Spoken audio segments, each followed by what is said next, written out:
Hello, नमस्कार बच्चों, आप सभी को कैसे हैं आप सब। आई होप कि सब स्वस्थ होंगे, मस्त होंगे और पढ़ाई में व्यस्त होंगे।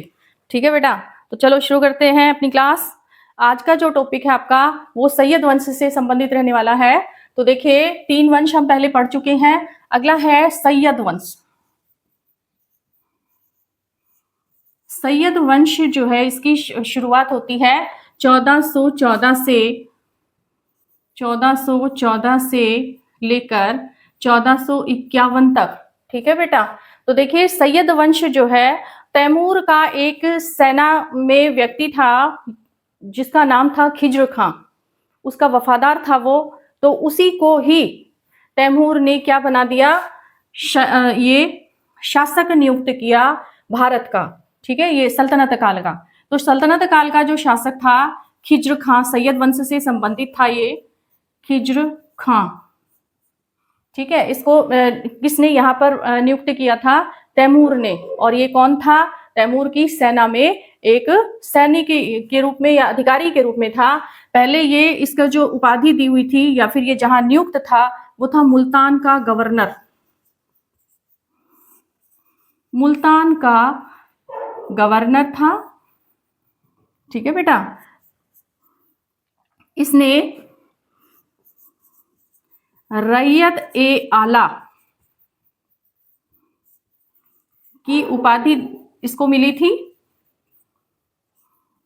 अब ये रैयत ए आला की उपाधि किसने दी थी, ये उपाधि दी थी इसको तैमूर ने।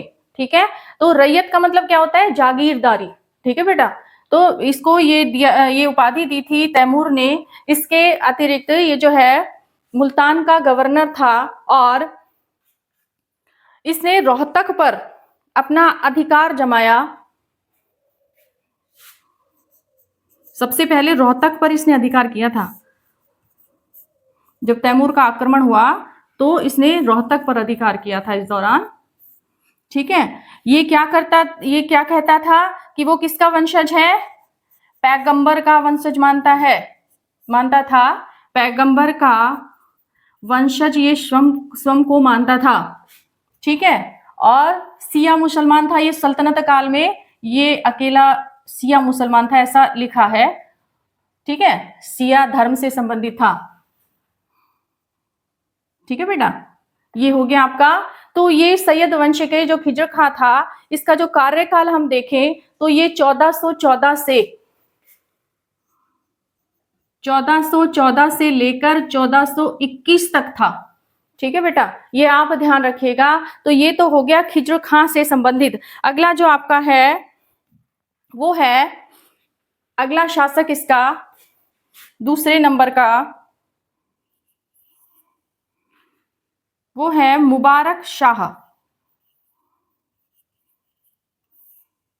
मुबारक शाह। अच्छा, इसने तो सुल्तान की उपाधि धारण नहीं की, लेकिन इसका बेटा जो था मुबारक शाह, इसने सुल्तान की उपाधि धारण की थी।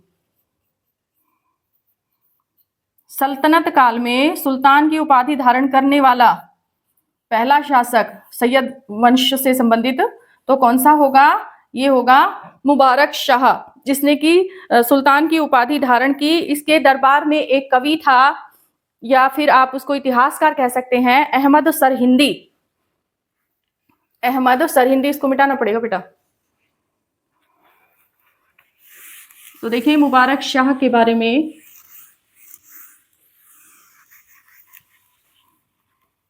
दूसरे क्रम का व्यक्ति कौन था, मुबारक शाह। ठीक है, इसके अगर हम कार्यकाल की बात करें तो वो 1421 से लेकर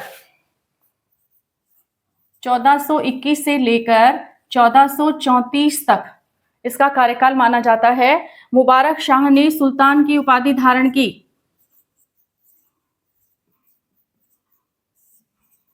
सुल्तान की उपाधि धारण की इसने, जबकि इसके पिता ने खिज्र खां ने कहा कि मैं तो उनका प्रतिनिधि के रूप में काम करूंगा, तैमूर के प्रतिनिधि के रूप में। ठीक है, इसके अलावा इसके शासनकाल में इतिहासकार था, नाम था उसका अहमद सरहिंदी। अहमद सरहिंदी, अहमद सरहिंदी। ये व्यक्ति था जिसने कौन सी पुस्तक लिखी थी? मुबारक शाही। मुबारक शाही ये पुस्तक लिखी थी इसने। ठीक है बेटा। ये इसके अलावा इसने यह तारीख है मुबारक शाही।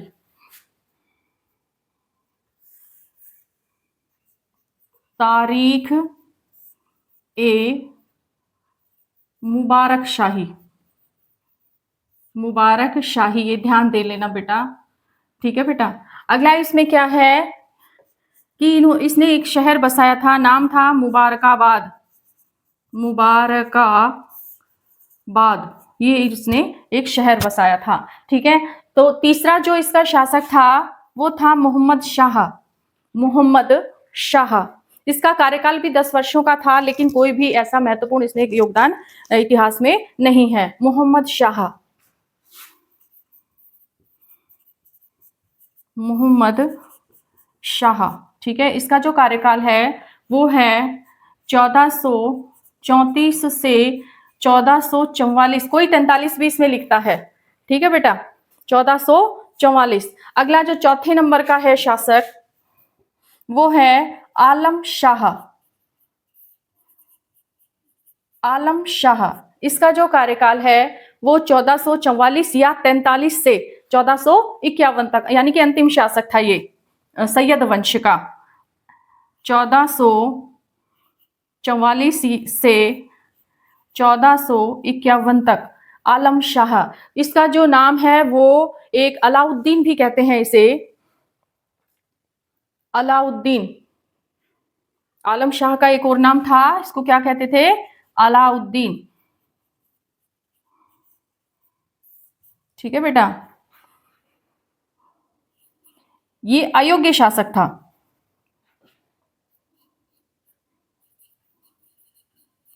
अयोग्य शासक था। ठीक है। ये बंदायूं गया था एक बार। बंदायूं को ही अपनी राजधानी बना लिया। बंदायूं गया था, बंदायूं को ही अपनी राजधानी बना लिया। और यहाँ पर दिल्ली सल्तनत पर, दिल्ली पर अपना कोई एक ऐसे ही सेवक को बिठा दिया, या अपने रिश्तेदारी में किसी को इसने बिठा दिया। तो बंदायूं को ही इसने अपनी राजधानी बनाया और हमेशा के लिए वहीं पर शासन करने लगा। तो दिल्ली की जो तख्त की व्यवस्था थी वो सब बिगड़ गई। ठीक है। बिगड़ने पर क्या होता है कि जो लोदी है, बहलोल लोदी, वो उसका वहां पर अधिकार हो जाता है। बहलोल लोदी सर्वसम्मति से शासक नियुक्त होता है। ठीक है बेटा। तो ये देखिए, ये था आपका सैयद वंश 1451 तक। कब से शुरू हुआ? 1414 से शुरू हुआ। ठीक है। अगला जो आपका ये आता है वो है आपका लोदी वंश। लोदी वंश में देखिए,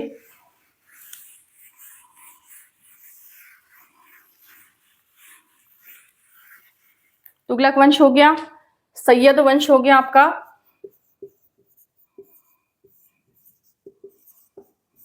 ठीक है। अगला जो टॉपिक है वो क्या है? लोधी या लोदी वंश।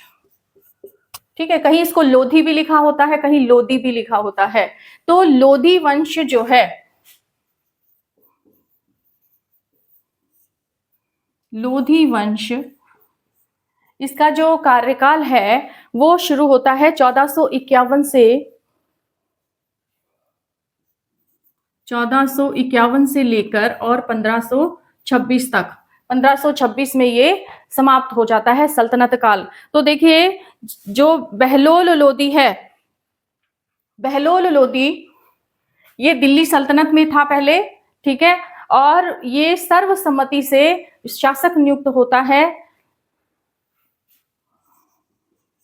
बहलोल लोदी। ठीक है। इसका जो शासनकाल की अगर हम बात करें तो वो 1451 से लेकर 1489 तक है। 1451 से 1489 तक ये इसका कार्यकाल रहा। ठीक है। इसने बहलोली सिक्के चलाए। बहलोली सिक्के चलाए। ठीक है। और इसके अलावा तरुण बिन सुल्तान, इसको उपाधि मिली हुई थी। ये प्रश्न बनता है, तरुण बिन सुल्तान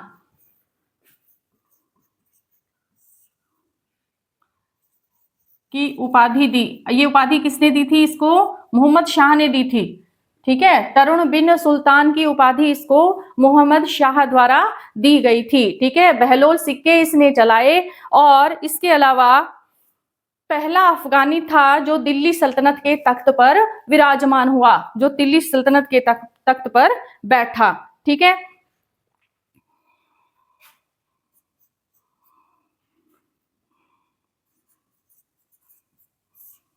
ये आप ध्यान रखिएगा बेटा, पहला अफगानी था जो दिल्ली सल्तनत के तख्त पर बैठा, दिल्ली सल्तनत के तख्त पर बैठा। अब देखो ये ध्यान रखिएगा कि बाकी सब जो थे वो क्या थे? तुर्क थे। ठीक है, और लोदी जो ये था, ये क्या था? अफगान था। ये आप ध्यान रखिएगा बेटा। ठीक है, ये सल्तनत काल का कौन सा वंश जो था वो अफगानी था, तो आप बता सकते हैं। ठीक है, पहला अफगानी व्यक्ति था जो दिल्ली सल्तनत के तख्त पर बैठा। अगला इसका जो बेटा है वो आता है, उसका नाम है सिकंदर लोदी। सिकंदर लोदी, इसका जो कार्यकाल है वो है 1489 से लेकर 1517 तक। 1517 तक बहुत योग्य शासक था ये। इसने आगरा शहर की स्थापना कराई 1504 में। 1504 में आगरा शहर की स्थापना कराई, आगरा शहर बसाया। ठीक है बेटा, और 1506 में 1506 में आगरा को राजधानी भी बना दिया, राजधानी बनाया। ठीक है, ठीक है बेटा, बनाया। ठीक है, इसके अलावा इसने जमीन नापने का एक यंत्र भी, मतलब एक गज भी बनाया, जिसको कहते हैं गज ए सिकंदरी। गज ए सिकंदरी।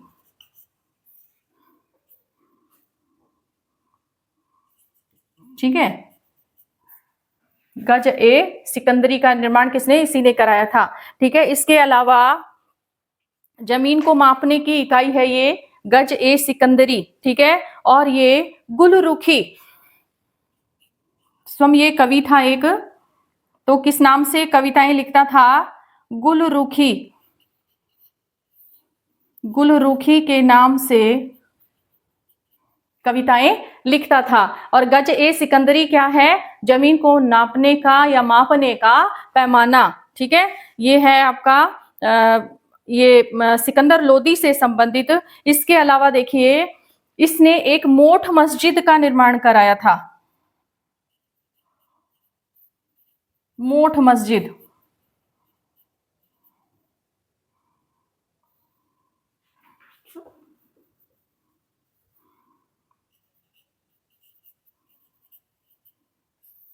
मोठ मस्जिद का भी इसने निर्माण कराया था। ये था सिकंदर लोदी के बारे में। इसका अंतिम जो शासक है वो है इब्राहिम लोदी। लोदी वंश का अंतिम शासक कौन है बेटा? इब्राहिम लोदी। इसका कार्यकाल क्या रहेगा? 1517 से लेके 1526 तक। ठीक है, तो देखिए लोदी वंश 1451 से लेकर 1526 तक ये लोदी वंश था। और तीसरे नंबर का जो शासक है इसमें लोदी वंश से संबंधित, वो कौन सा था? इब्राहिम लोदी। इब्राहिम लोदी। ये भी एक योग्य शासक था। इसका कार्यकाल की अगर हम बात करें तो इसका जो कार्यकाल है वो कितना होगा बेटा, 1517 से लेकर 1526 तक।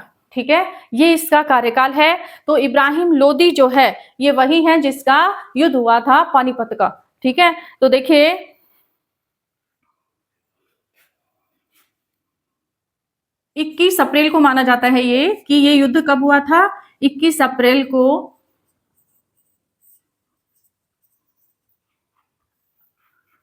1526 को। किस किस के बीच हुआ था ये युद्ध, पानीपत का युद्ध हुआ था ये, पानीपत का युद्ध। ठीक है, किस किस के मध्य हुआ था, इब्राहिम लोदी